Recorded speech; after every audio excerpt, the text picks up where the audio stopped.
Before someone starts to call names, when I say replacement migration, I don't need the terminus that is used by, let's say, the alt-right or Nazis. I mean the United Nations idea, the United Nations project. The idea behind this is that the West has declining birth rates and that somebody has to do something against that.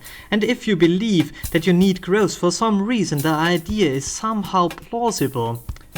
However, when I talk about replacement migration, I mean it in the sense of the United Nations. So if you want to call me a Nazi, you would have to call the whole system of the United Nations a Nazi system, and good luck with that. Still, I'm of course biased. I don't believe in endless growth. From my point of view, systems have limits, and it's a good idea to stay below these limits, because if you go beyond limits, things start to behave in a not so desirable way.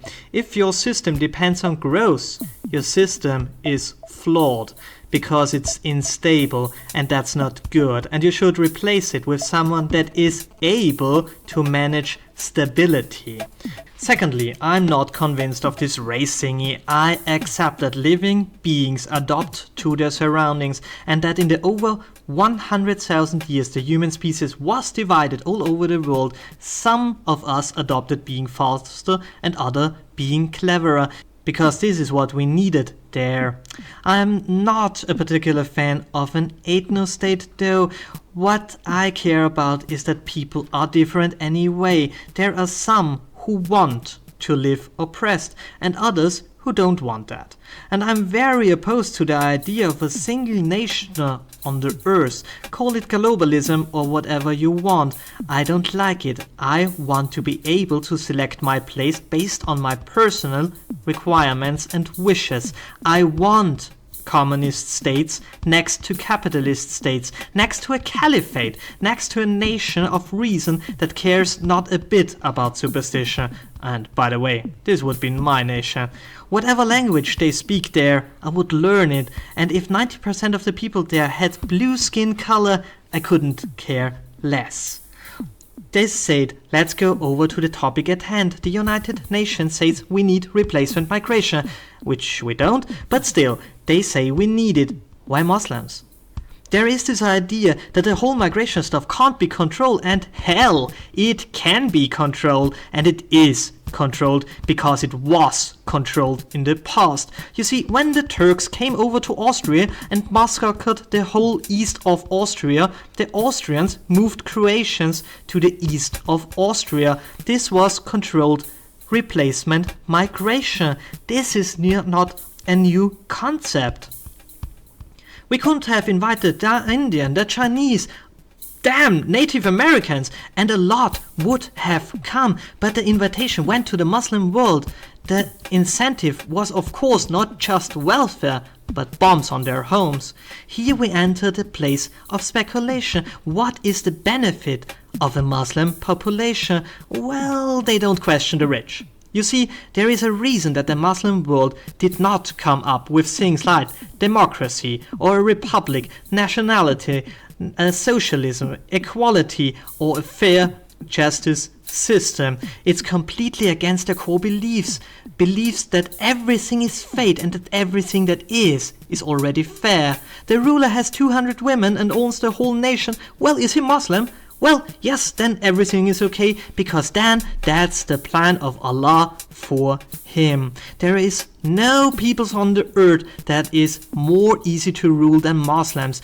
They don't care about living in the dirt as long as they are ruled by a Muslim. And again, when I say I mean Muslims, then I mean Muslims who live by the Quran, Sharia, Fatwa and the Hadith.